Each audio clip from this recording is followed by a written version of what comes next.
Okay everyone, this is the big one. I think this is the video that's got answers to a lot of questions I know you guys have had. Warcraft's lore has felt kinda wrong since Battle for Azeroth, and we may have figured out pretty much why. Put simply, a lot of that lore wasn't built for Azeroth. It was actually built for a different game. Check this out. This is a Haranir, a member of WoW's newest allied race and central to Midnight's plot. They're effectively elves whose mission it is to defend world trees. Now take a look at this. This is a Haranir, an elf whose mission it is to defend the world trees. Just in the 2012 role-playing game, Kingdoms of Amalur. And there is a connection between these two games. The connection is WoW's ex-narrative director, Steve Danuser, who was head of intellectual property at Amalur. Basically, he was their lore guy. He then moved to Blizzard as a senior narrative designer, and then when Chris Metzen left, he became narrative director. He became WoW's lore guy. Now, always in a video like this, there's a bit of responsibility, right? So, to be very clear, a person is being talked about and these connections are being made because of the title director, right? That's basically the point. When you are a director, yeah, I think it is fair to talk about work in public. I understand not everyone may agree with that, but those are my own personal standards. This is my channel, and it's totally fine if that's not okay with you. But I do think this is relevant, and I do think this helps put things in context for people. So based on all this, we went deep into Amalur's lore. We found some other connections, and it quickly became clear. There were many lore beats lifted near wholesale from one setting and transplanted into the other. And that's when it struck us. Shadowlands, Dragonflight, and now part of the World Soul saga don't feel wrong because they're bad. I think they feel a little bit wrong because they were molded in another game, but then baked in Blizzard's oven. Why did Warcraft need a machinery of death? Why were there so many Primalists in Dragonflight? Where the hell did they come from? Why were they so powerful? Why is a loon being the Summer Queen something bizarre that makes near zero sense and really does not mesh comfortably with prior lore? And what the hell is an Arathi, or should I say, an Irathi, spelt with an E, or another race from Amalur? Well, they are all things that are creations under the directorship of Steve Danuser, and they all predate his work at Blizzard Entertainment. But before we begin, I want to be very clear, this is not a hit piece. Amalur's lore actually goes really hard. Fair play to Steve, actually. The Amalur lore goes hard. I wish we got more of that world and that they actually got to make the MMO that they always dreamed of making. It's a game that many love, even so much so that it actually did get a remaster. It's fairly excellent, it has a phenomenal backstory.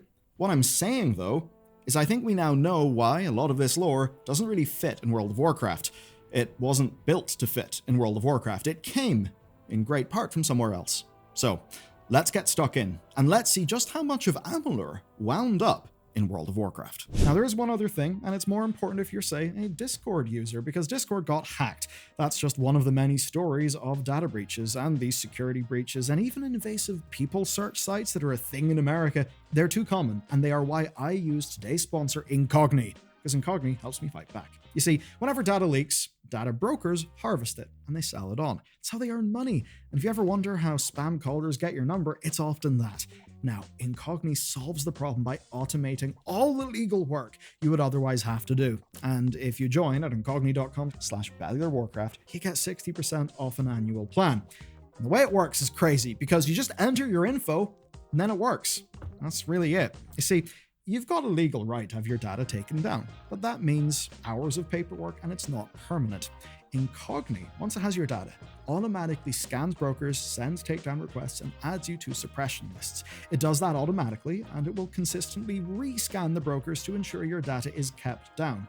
Just take a look at my dashboard, it's pretty cool. 214 takedowns sent, 1 in progress, 213 completed, and I am on 26 suppression lists, which is pretty damn good peace of mind. And over at incogni.com/BellularWarcraft, you'll get 60% off an annual plan, so you can also have that peace of mind. And of course, the easiest way is to just click that link down below. Danuser worked on World of Warcraft from 2015 to 2024. That is, the Legion expansion through to the pre-production of The War Within. And during that time, he replaced Chris Metzen and became the lead narrative designer. Big job, big responsibility, and here's how he earned that. So Steve got his start at Sony Online Entertainment, and, in his own words, built the EverQuest 2 community from the ground up. Writing lore was always his strength, and he eventually transitioned towards game design, heading story creation for adventure packs and for expansions. But his big break was 38 Studios' Kingdom of Amalur. It had some huge names attached. Ken Rawlinson, lead designer in Morrowind and Oblivion, R.A. Salvatore, a veteran fantasy author, and art design from Todd McFarlane, who is founder of Image Comics and the creator of Spawn. All of those huge lore names, and Steve was their lore guy, the one tying it all together. He created that game's immense backstory and timeline, building out enough content to actually support several games in the same franchise, because 38 Studios was always trying to get toward building a massive MMO. Of course, only one of those games was ever released, and it seems the rest was stuck in Steve's head. That is, until he joined Blizzard, and that's where we begin to see some timelines bleeding into each other. But to be clear, he did not join Blizzard at an easy time. It was a company in flux with deep personnel problems. By the time of the War Within, Chris Metzen is no longer at the company. He had retired, and apparently the last thing he worked on was the Battle for Azeroth cinematic. And in fairness, had the expansion felt like that cinematic, it probably would have been a banger. Now, the man who replaced him was not Steve Danuser, it was Alex Afrasiabi, and he was building one of the most controversial storylines in World of Warcraft's history ever. This truly is the case. Certainly, a lot of us in the scene have heard things, and, well, even publicly, Alex was the person named in the big Activision Blizzard lawsuit that just kicked off the entire chain of events that led to a lot of changes at Blizzard, but also basically facilitated the acquisition, right? Now, he was really running things into the ground. And from what we understand, substance abuse issues were also present around the time that lore decisions started getting more and more and more crazy. There was a rather infamous interview about Sylvanas' motivations essentially being retconned for the Wrathgate cinematic. You may remember that if you were terminally online in WoW spaces back then, as I was. Now, by Sylvanas' side was Nethanos, who the community have widely read as Steve Danuser's Dark Mirror self-insert. Of course, some of that is some community banter, some of that does go too far, but we didn't really know it at the time. What would happen is that storyline ended up barreling towards the Shadowlands, and that's really when Steve got his first opportunity to lay down the lore. And before we go into this, you need to remember that a lot of the decisions being made in situations like this happen way before you actually see the content, and it was relatively shortly after the Battle for Azeroth expansion came out that Alex quietly left the company, and rather obviously we kind of know where that was all leading. Now, around that time, well, Shadowlands pre-production starts, and we start seeing Battle for Azeroth stuff move in the Shadowlands-y direction.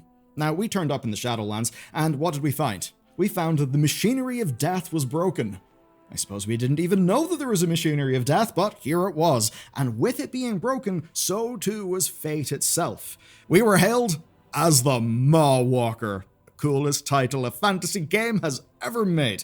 You're the Mawwalker, foretold, or not, by the first ones to defeat the Jailer, who may or may not have been part of their plans. It was all a lot, it was all a bit strange, and this is the first time we are going to cut to Kingdoms of Amalur. In Kingdoms of Amalur, the game opens with a corpse being resurrected. That corpse is you, and we find ourselves in the middle of the Crystal Wars, where the immortal Fae are absolutely trouncing the mortals. Why are they winning? Well, they're winning because the Fae can resurrect themselves through the machinery of death, and the rest of Amalur can't. So, some gnomes then destroy the machinery of death, and in doing so break fate itself. Which does rather sound Shadowlands-y, doesn't it? I mean, the framing for Amalur and Shadowlands are just remarkably similar. But why did this feel odd in World of Warcraft? Well, in Amalur, the player character is known as the Fateless One. They basically have this fate-breaking aura around them. Battles foretold to be lost can be suddenly won with the player's intervention, and with that power, the tide turns against the immortal Fae. I think it's actually a great conceit at the heart of that game. You can fight gods because your mere presence messes with their powers.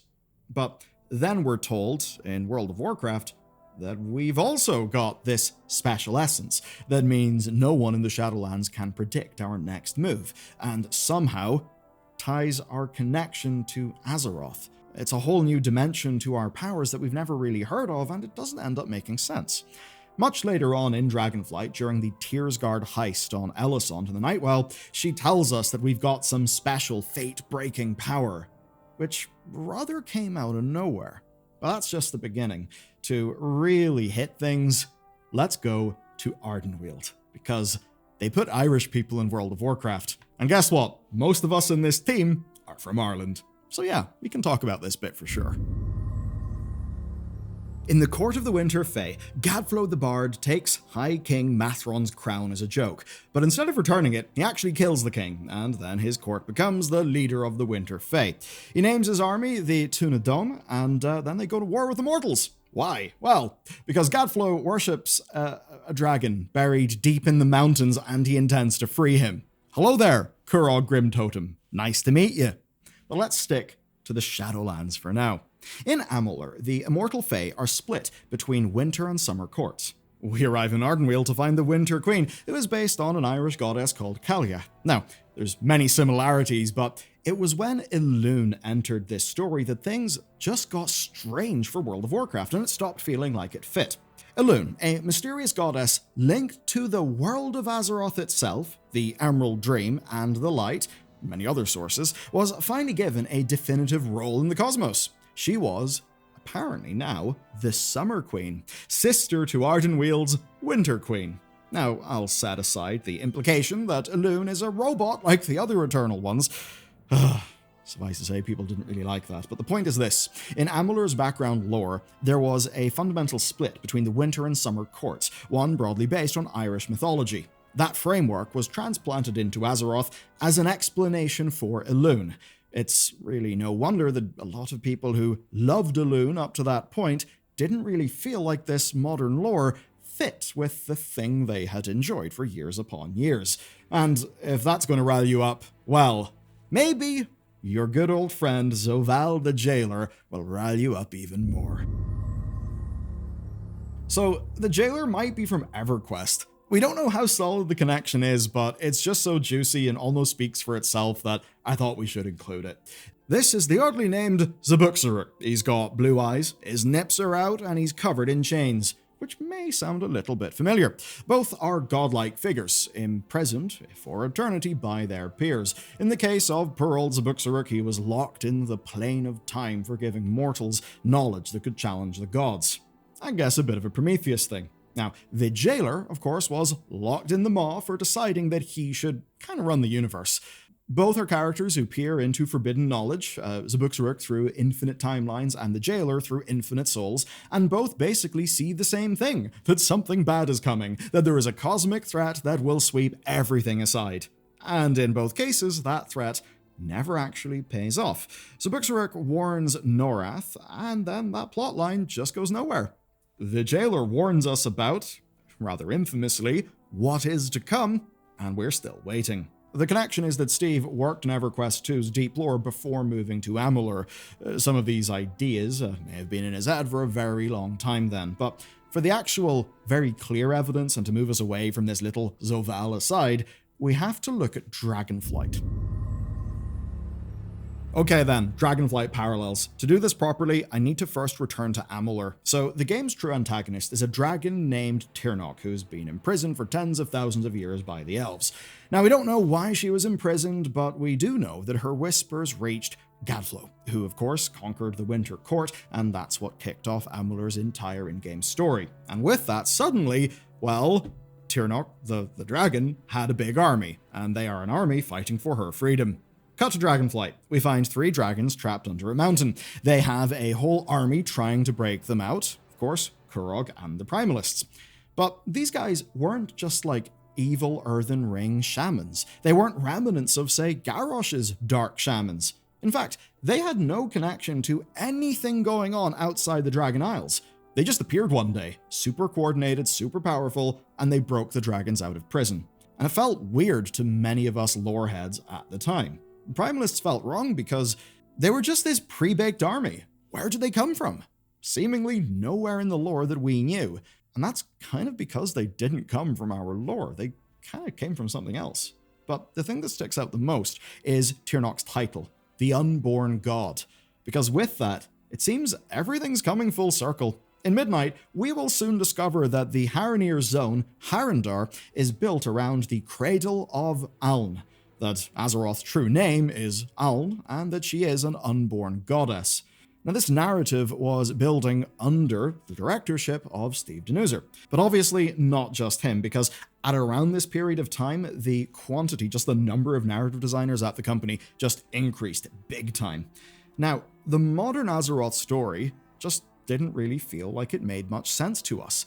It often almost felt like it was referencing a villain's motivations from a different game, and that's kind of because it was. And that covers the Amalur lore in Warcraft. There are just an uncomfortable number of parallels, and those parallels line up with things put into World of Warcraft that did not feel well established or that were able to only justify themselves by parasitically attaching themselves to previous bits of lore that we loved. You know, stuff in Warcraft 3 that was completely reframed by the existence of the Jailer. But there's actually one last thing to talk about. The Arathi. What was Midnight supposed to be? Well, Steve Danuser quietly left Blizzard around the end of 2023. I've heard one or two bits of scuttlebutt that things were maybe a little bit complex, and a lot of changes happened pretty quick. Anyway, Metzen was back, and he forged the World Soul Saga pretty much out of what he found on Steve's desk. A lot of that's because when you're making a game like World of Warcraft, development cycles are fairly long, right? Pre-production for an expansion will have begun 2 years before that expansion comes out.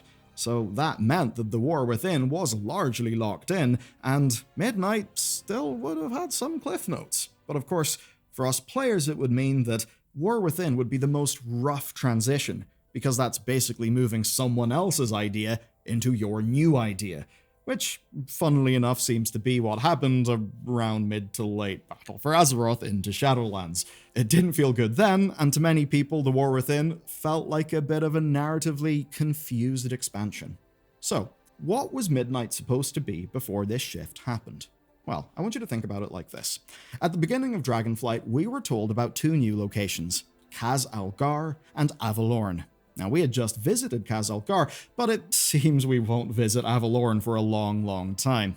Still though, in The War Within, we met people who are probably its natives. Them, of course, being the Arathi. You see, in Kingdoms of Amalur, there was an ancient race known as the Arathi. We only see their ruins in the game, but they are a creation of Danuser's background lore. And hey, for Amalur, it's all pretty sick. Again, to be clear, Amalur's a really cool world a lot of people really loved.